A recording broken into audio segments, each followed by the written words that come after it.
So I've been in a global role on behalf of Group M for about 2 years. The blue dots that you see here are places I actually visited, trained with the teams, and also immersed myself in the culture of the cities that I was visiting. And the pink dots are ones that I couldn't quite make it to, but am connected through video conference and kind of a center of excellence model. So I'd like to think that I have some hands-on experience to share on this topic. So, deepfake. The last few years have felt a little bit like this. George Clooney up in the air. That is actually my Sky Miles account. And so one of the big things that I identified is that we have a lot in common. Lots of places around the world, people will shove themselves into metal tubes and shoot through the ground to get to work. If you probably can't even tell, there's Shanghai in here, South Korea, Taiwan, Russia, Germany. A lot of common experience. But another way to look at it is when people are in those little tubes, or when they're in the back of their Ubers and they're on their phone and they're consuming content, what is a big app that they're tending to open up? You're seeing the big blue app, Facebook, is really pervasive around the world as well. So there are a lot of things that are common and best practices that can be applied across the board. But it's not all beef patties, special sauce, lettuce, cheese, pickles, onions, on a sesame seed bun. I might be dating myself. That was a McDonald's commercial from back in the day. The other part that I noticed around the world was that we have different tastes, we have different cultural norms. You can see a purple potato McFlurry that's happening in Korea. I wasn't quite sure what I was getting in China on the fish fillet that had the bologna on top. Different strokes for different folks. And it's not even called McDonald's in Australia, it's called Macca's. So, with that as the intro, cultural nuance is really important. So to give a couple examples of cultural nuance gone wrong, on the left is a recent Dolce & Gabbana misstep where there was the use of chopsticks trying to eat pizza. Oh, how can I do this? Don't do that. That's a thing not to do. If you're not going to be relevant to the audience, phone a friend, ask a neighbor. But don't just assume that something that is funny for you is funny for that new customer who has not yet been introduced to you properly. Another example, this is a little bit older, is when Gerber launched into markets within Africa. There's not, at the time, a lot of what was happening was you would have what was inside the jar was the picture on the jar. So if you're talking to a community that has lots of different languages, you're not going to have the word in all of the different translations. If it's bananas, you put a banana on the jar. Gerber put a baby on their jar. And people did not want to buy that at the grocery store, shockingly. Another example, just the direct translation. Nova doesn't mean much of anything in the States. Nova in Spanish means it doesn't go. So that was maybe not what you wanted, your car to introduce to a marketplace.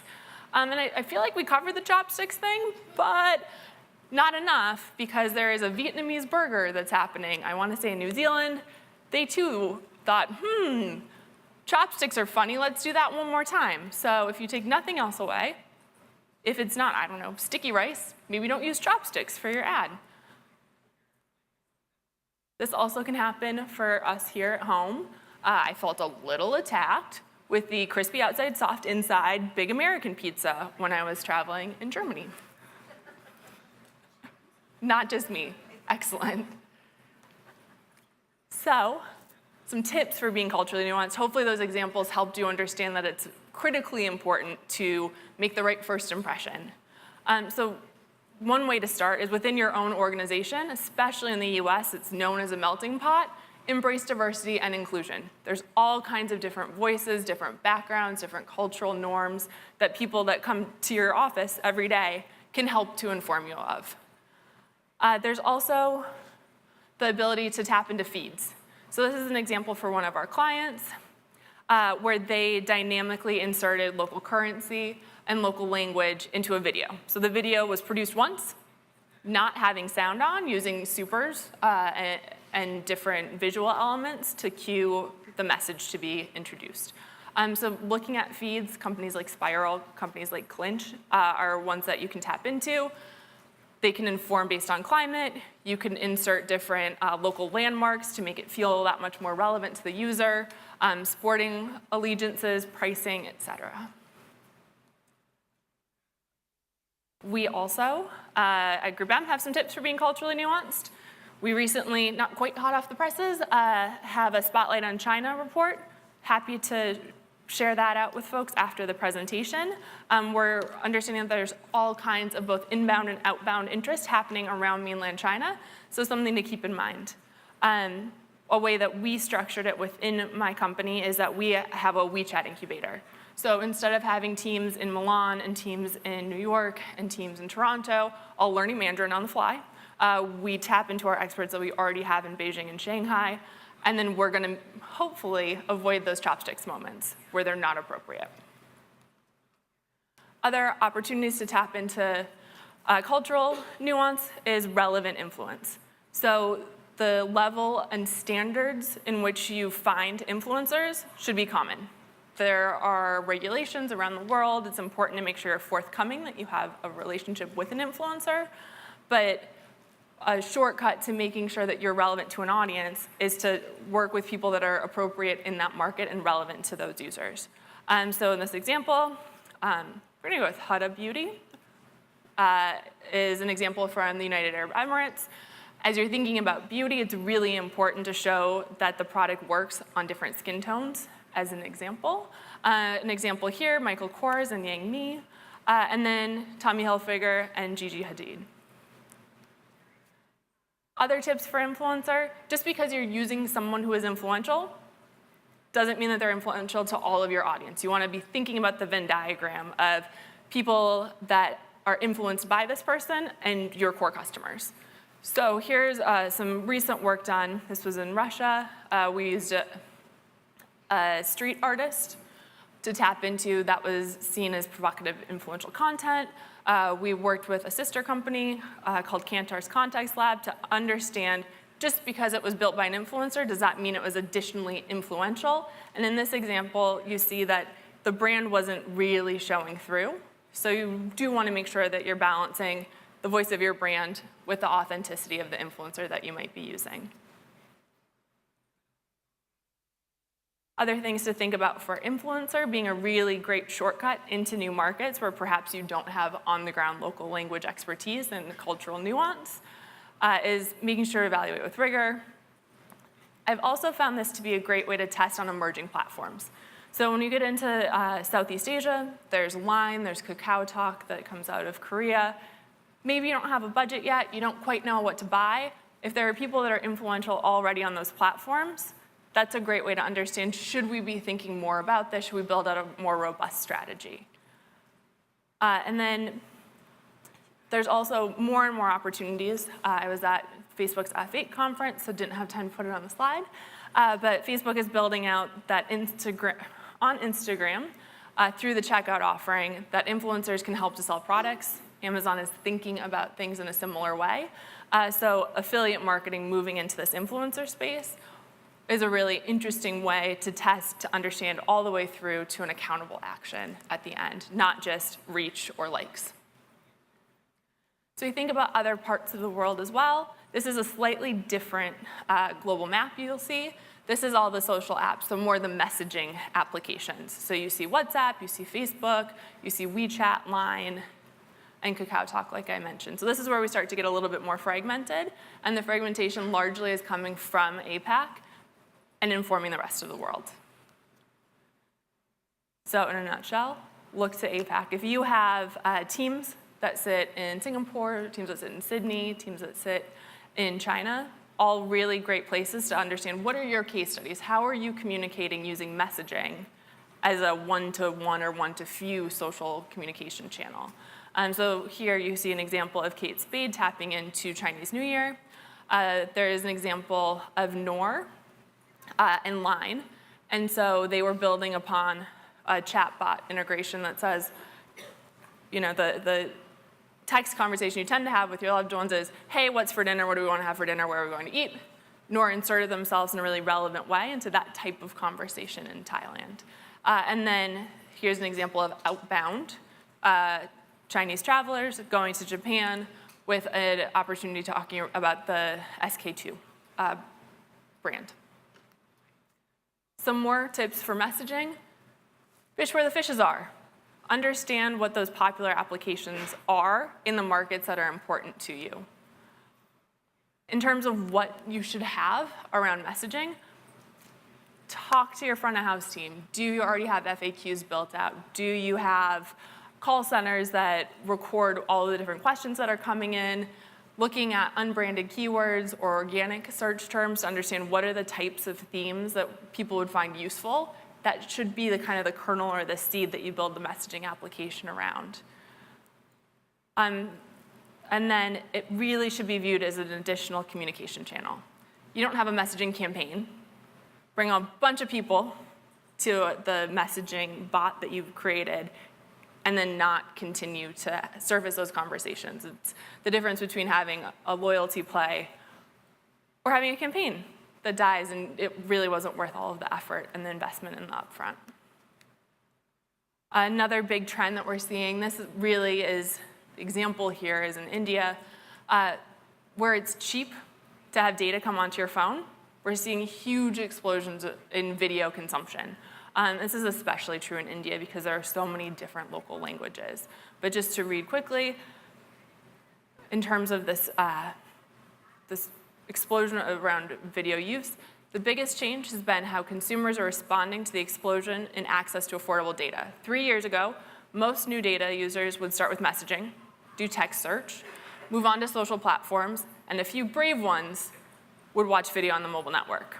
This is according to Ajit Mohan, CEO of Hotstar.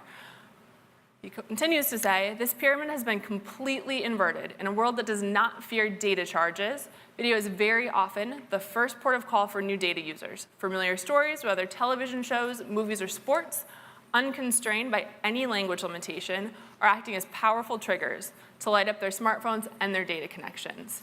So if you think about the old saying, a picture is worth 1,000 words, well, instead of locally translating all of those words, video is a great shortcut. And then here's a Hotstar example. You'll see all of the different local language adaptations. This scrolls on and on and on and on and on, just based on the proliferation of languages around India. But it's not just India that has so many different local languages. So in Canada, English and French should both be considered if you want to be talking to everyone in the market, as well as some Chinese expats at this point. Belgium has 3 different national languages. South Africa has even more. And even in Singapore, it's kind of the melting pot of the East. You'll see English, Malay, Standard Mandarin, and Tamil. So it's really important to be thinking about if someone is consuming content not in their native language, wouldn't a video help to explain that story that much more to them? So in those pockets of places where you see access to data being much more effectively priced, video certainly can be considered. That's not to throw out the best practice that is short-form video content for social platforms. It's just to say that there are other considerations to be had so that you can be relevant to these different types of people who live in what is one country, but have lots of different ways that they prefer to consume content. And then another trend that we're seeing, this one being led out of the EMEA region, is a fragmentation of commerce. So you might be a multinational brand, but you're going to have different payment providers and processors in different marketplaces. And you're also going to have people that prefer to have goods sent to them in different ways. So what you're seeing here is that 4 out of the top 10 online grocery markets are expected to be in Europe in 2023. So if you are a fast-moving consumer good, a CPG brand, that is a trend that you can be learning from Europe and informing what you might do in the States as an example. Another view of that commerce fragmentation, Lazada is basically the Amazon of Asia.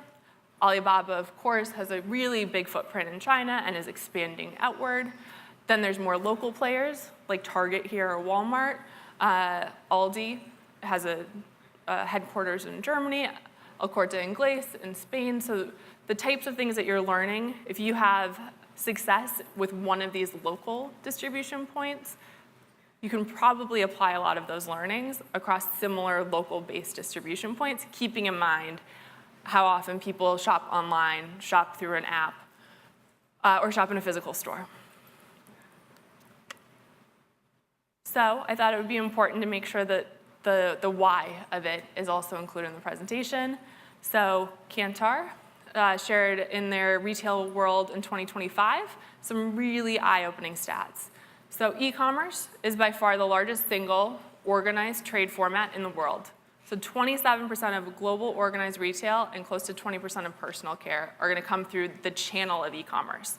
So if you are used to having a customer relationship, meaning you sell through a brick and mortar store, e-commerce is that opportunity, growing more than any one brick and mortar company can.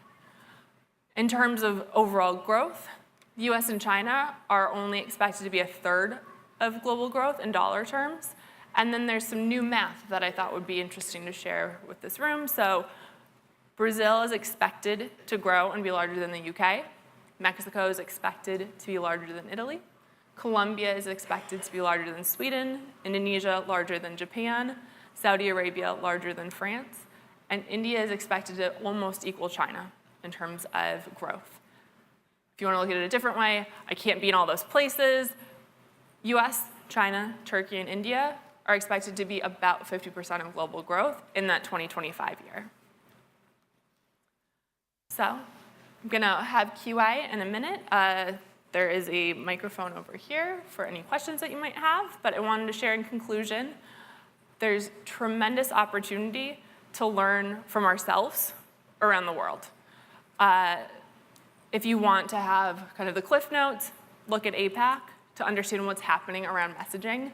A lot of the gaming trends and influencer models are also really popping up in China, across Asia, and coming over. So an example of that being Facebook at F8 2 days ago announced that they are working on micro mobile payment processing in India. They probably got a really great idea for that from someone like WeChat or Alipay in China, also facilitating micro mobile payments. Watch Europe if you want to understand online grocery trends, and you can infer that that's a lot of online e-commerce types of trends. If you're buying your groceries, which are harder to ship from an e-com perspective, you're probably buying lots of other things already in that same way. Consider videos or GIFs to ease language barriers in multilingual markets. Position your brand favorably. Do your homework.